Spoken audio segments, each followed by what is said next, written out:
வணக்கம் நண்பர்களே. நம்ம ஊர் செய்திகள்லாம் ஆங்காங்கே மழை பெய்தது, வெயில் அடிச்சதுன்னு சொல்லுவோம். ஆனா இப்ப இருக்கிற நிலைமையில பாகிஸ்தானோட தினசரி செய்தியே ஆங்காங்கே குண்டு வெடிச்சது அப்படின்னு தான் சொல்லிக்கிட்டு இருக்காங்க. ஏன்னா இது வரைக்கும் பலுச்சிஸ்தான், அதுக்கப்புறம் கைபர் பக்துவா இந்த பகுதிகள்லாம் அதிகமா தினசரியா இந்த சம்பவங்கள் நடந்துட்டு இருக்கு அப்படின்னாலும், நேத்தி இஸ்லாமாபாத்ல ஒரு பள்ளிவாசல்ல மிகப்பெரிய ஒரு சம்பவம் நடந்தது. இதை பத்தி நேத்தி வீடியோல நான் தெளிவா சொல்லியிருந்தேன். இப்ப வரைக்கும் 32 பேர் உயிரிழந்திருக்காங்க. அது மட்டும் இல்லாம கிட்டத்தட்ட 170 பேருக்கு மேல இதுல காயம் ஏற்பட்டிருக்கு அப்படின்ற செய்திகள் வந்தது. சோ இத பத்தி டீட்டெயிலா நம்ம நேத்தி பார்த்துட்டோம் அப்படின்னாலும், இந்த சம்பவங்களுக்கு பின்னாடி டிடிபி இருப்பாங்க, அதுக்கப்புறம் இந்த ISKPன்றவங்க இந்த கூட்டமைப்பு இருப்பாங்க, அப்படி இப்படின்ற ஒரு சில ஃபர்ஸ்ட் கட்ட இன்வெஸ்டிகேஷன் கொண்டு வந்துட்டு இருந்தாங்க. ஆனா இன்னைக்கு என்ன சொல்றாங்க அப்படி பாத்தீங்கன்னா, உடனே என்ன நடந்தாலும், பாகிஸ்தானுக்கு எதிராக நடந்தாலும் உடனே இந்தியா தான் இதுக்கு காரணம்ன்ற மாதிரி ஒரு அறிக்கையை விடுறாங்க பாகிஸ்தான் ஆபீஸ். இதுல குறிப்பா என்ன சொல்லிருக்காங்க அப்படி பாத்தீங்கன்னா, இந்தியா குறிப்பா எதிரிகள், எங்களுடைய எதிரிகள் தான் இதுக்கு பின்னாடி ஒரு மிகப்பெரிய ஒரு காரணமா இருக்காங்க. வேணுக்குமே அவங்க இவங்களுக்கு எல்லா விதமான ஆயுதங்கள் கொடுத்து உதவிக்கிட்டு இருக்காங்கன்ற மாதிரி ஒரு பிம்பத்தை கட்டமைக்கிறாங்க பாகிஸ்தான். சோ இதுக்கு இந்தியா கடுமையான ஒரு எதிர்ப்பு விட்டுருக்காங்க. நம்மளோட foreign ministry spoke person mister Jaiswal அவர்கள் என்ன சொல்றாங்க அப்படி பாத்தீங்கன்னா, கண்டிப்பா உள்நாட்டுல இருக்கிற பல பிரச்சனைகள்ல தீர்க்காம வச்சிருக்கீங்க, அதை தீர்க்காம இந்த அளவுக்கு இன்னைக்கு வளர்ந்துருக்கு. சோ இது நடந்த பிறகு இப்ப தூக்கி எங்க மேல பழிய போடுறது எந்த விதத்துல நியாயம்? சீக்கிரமா இந்த பிரச்சனைகளை தீர்த்துட்டு கொஞ்சம் மூளையை வளர்த்துக்கோங்கன்ற மாதிரி நேரடியா இந்தியா காட்டமான ஒரு பதில விட்டுருக்காங்க. சோ இந்தியா மட்டும் இல்ல, குறிப்பா இந்த தாலிபான்கள் வந்துட்டாங்கன்னா பாகிஸ்தானும் ஆப்கானிஸ்தானும் எவ்வளவு நெருக்கமா இருக்க போறோம் பாருங்க, அப்படி இப்படின்ற கதைகள் சொல்லிட்டு இருந்தாங்க. இப்ப தாலிபான்கள் காபூலையும் இந்த பிளேம் பண்ற கேமை தொடங்கி இருக்காங்க. ஆனா வழக்கம் போல தாலிபான்கள் எங்களுக்கு சும்மா நோண்டாதீங்க, எங்களுக்கு இதுக்கு எந்த சம்பந்தமும் இல்லைன்ற மாதிரி பதில் அளிச்சிருக்காங்க. சோ இது குறிப்பா இது ஷியா முஸ்லிம் அதிகமா இருக்கிற, அதுவும் அங்க பள்ளிவாசல வரக்கூடிய நேரத்துல வெள்ளிக்கிழமை பிரேயர் அன்னைக்கு இப்படி ஒரு சம்பவங்கள் நடத்திருக்காங்க அப்படின்னா என்ன மெசேஜ் கொடுத்திருக்காங்க அப்படின்றதுதான் நம்ம பொறுத்திருந்து பார்க்கணும். குறிப்பா தாலிபான்கள் ஆப்கானிஸ்தான்ல இருந்து தான் பதுங்கி உள்ள வராங்கன்ற நிறைய விதமான கருத்துக்கள் சொல்லிட்டு இருந்தாங்க. சரி, பார்டர் பகுதிக்குன்னா பரவாயில்ல, இப்ப இஸ்லாமாபாத்ல இப்படி ஒரு சம்பவம் நடந்திருக்கு. எங்க இருக்கு செக்யூரிட்டி லேப்ஸ்? 32 உயிர்கள் போயிருக்கு. சாதாரணமா பாகிஸ்தான் அரசாங்கம் இதையும் இன்னொரு சம்பவமா தான் பாக்குறாங்க அப்படின்னு சொல்லணும். ஏன்னா ராணுவ வீரர்கள் இதை விட அதிகமா வீரமரணம் அடைஞ்சிருக்காங்க. அதையே பெருசா எந்த ஒரு அதாவது பேக் ஃபயர் ஏற்படுற மாதிரியான வேலைகள், எப்படியும் இதுக்கப்புறம் இந்த சம்பவங்கள் நடக்கக்கூடாதுன்ற மாதிரி எந்த ஒரு முடிவுகளுமே எடுக்கல. இதுலயே எடுத்துட்டு போறாங்க அப்படின்னு கிரிட்டிக்ஸ் குறிப்பா அவங்க நாட்டு நெட்டிசன்ஸே சமூக வலைதளங்கள்ல பகிர்ந்துகிட்டு இருக்காங்க. சோ உங்களோட கருத்துக்கள் இதை பத்தி என்ன அப்படின்றத மறக்காம கீழே கமெண்ட்ல சொல்லுங்க, நானும் தெரிஞ்சுக்கிறேன். இதை தொடர்ந்து ஒரு நேரடி மெசேஜ் பாகிஸ்தானுக்கு அமெரிக்கா தெரிவிச்சிருக்காங்க. ஏதோ இந்தியாவும் அதே மாதிரி அமெரிக்காவும் ஒப்பந்தங்கள் போட்டதுனால அப்படின்னு நம்ம சொல்ல முடியாது. சமீபத்துல போட்ட இந்த ஒப்பந்தத்துல என்னென்ன மாதிரியான சேஞ்சஸ் இருக்கு, எவ்வளோ ஒரு மாற்றங்கள் வர்றதுக்கான வாய்ப்புகள் இருக்கு, அப்படி இப்படின்னு நம்ம நிறைய விஷயங்கள் இதுக்கு முன்னாடி இருக்க வீடியோ எல்லாம் பார்த்துட்டோம். சோ அதுலயும் நிறைய பேர் இல்ல இந்த ஃபார்மர் அக்ரிகல்ச்சர் ப்ராடக்டை ஒத்துக்கிட்டாங்க அப்படி இப்படின்னு சொல்லிக்கிட்டு இருந்தாங்க. கிரிட்டிசிசம் ஒரு பக்கம் இருந்தாலும் அதை பத்தி தெளிவான விளக்கம் இன்னொரு வீடியோ சொல்லிட்டோம்.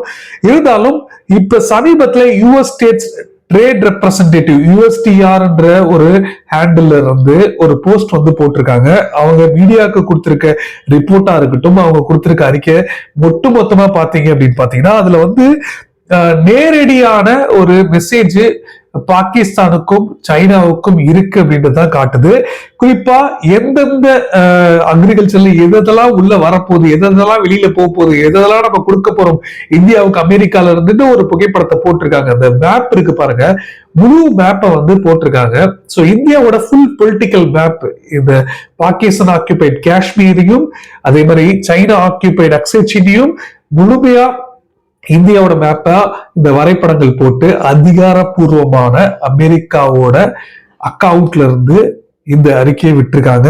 சோ இது தான் டைரக்ட் மெசேஜ், இன்டைரக்ட் இல்ல direct message to Pakistan. So இதுவரைக்கும் நீங்க என்னமோ இந்த டிப்ளமேட்டிக்கா உங்களுக்கு சிக்னல் கிடைச்சிருச்சு அவ்வளவுதான்.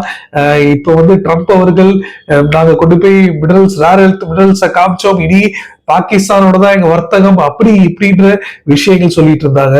நாளைக்கு யாருக்கு தெரியும், பாகிஸ்தான் வந்து இந்தியாவுக்கு கூட என்ன கொடுக்கலாம்னு ட்ரம்ப் சொல்றதெல்லாம் பெருசா எடுத்துக்கிட்டு பயங்கரமா வந்து ஃபயர் விட்டு இருந்தாங்க.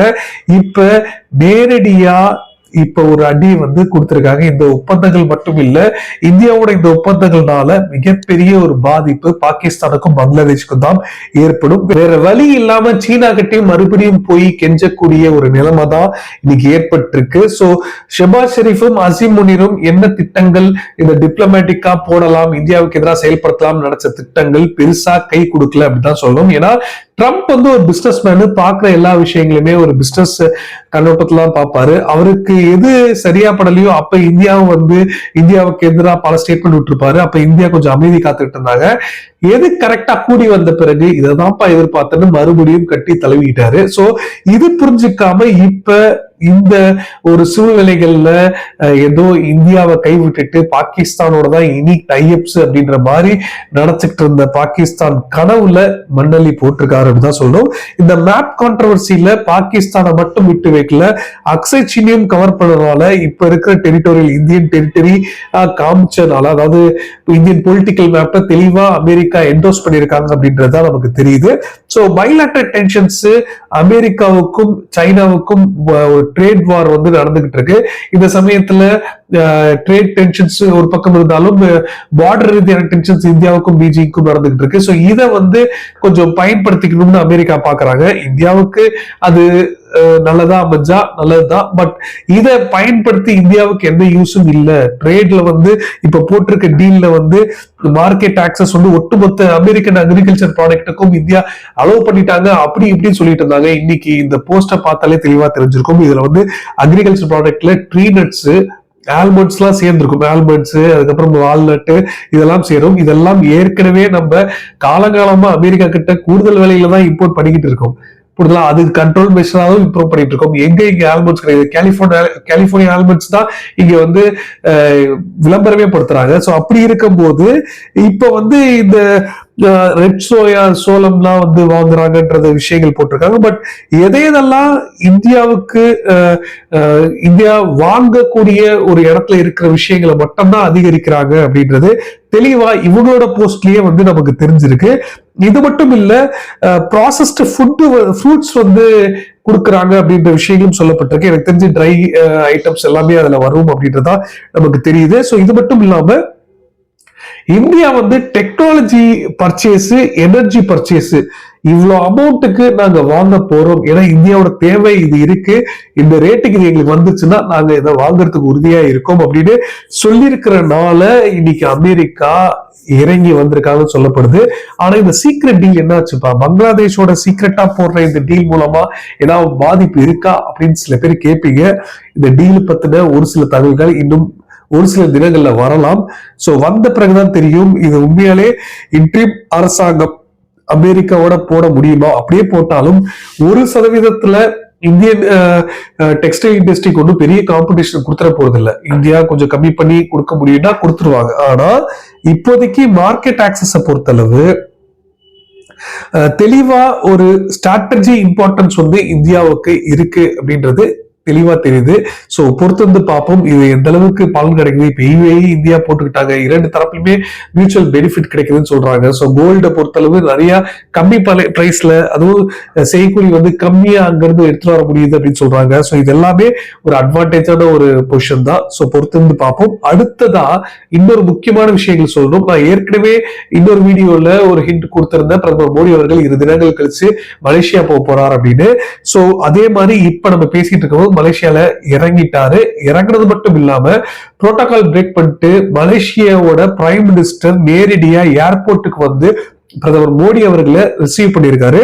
ரிசீவ் பண்ணதோடு இல்லாம அவரோட கார்ல இப்ப பிரதமர் மோடி அவர்களை கூட்டிட்டு போனாரு. சோ இது வந்து இப்ப இன்டர்நேஷனலாவே இது ஒரு டிப்ளமேட்டிக் ப்ரொசீஜர் மாதிரி ஆயிடுச்சு. முதல்ல எங்கேயோ தொடங்குச்சு, அது அப்படியே இப்ப தொடர்ந்து எல்லா நாட்டு தலைவர்களுமே பண்ற மாதிரியான ஒரு சிச்சுவேஷன் அமைஞ்சிருச்சு அப்படின்றதுதான் எனக்கு தெரியுது. இது மட்டும் இல்ல, இப்ப பிரதமர் மோடி அவர்கள் தொடர்ந்து இந்த விசிட்ல கவனமா இருக்கக்கூடிய 2 விஷயங்கள் என்னன்னு பாத்தீங்கன்னா, stronger defence cooperation, economical trade.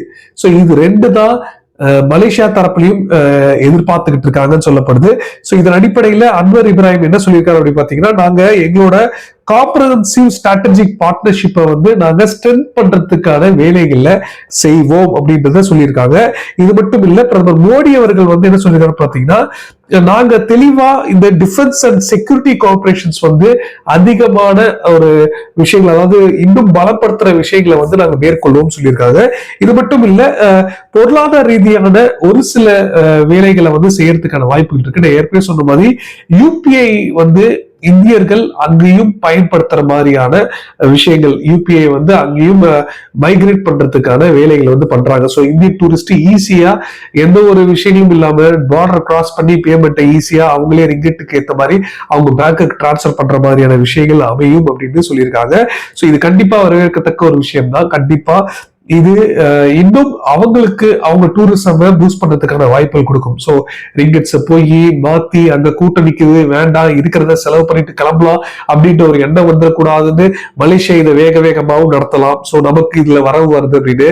So நம்ம டெக்னாலஜி அட்வான்ஸ்மெண்ட் இது ஒரு முக்கியமான ஒரு விஷயமா எடுத்துட்டு போயிருக்கோம். நாளைக்கு மலேசியால இந்தியர்கள், குறிப்பா அங்க இருக்க தமிழர்கள் இந்தியாவுக்கு, தமிழகத்துக்கு 6 படை வீடு முருகன் ஒரு டூரிசமா வச்சுக்கிட்டு இருக்காங்க. நிறைய பேர் ஒவ்வொரு முருகன் கோயிலுக்கும் வந்துட்டு போறாங்க. சோ இது எல்லாமே ஒரு டெவலப்டு விஷயமா மாறும். இந்தியாவுக்கும் இது பாசிட்டிவா மாறும். சோ கண்டிப்பா இது வரவேற்கத்தக்க ஒரு விஷயமா தான் பாக்குறேன். சோ இதை பத்தின டீட்டெயில் தகவல்கள் நமக்கு இரு தினங்கள்ல வந்துடும்.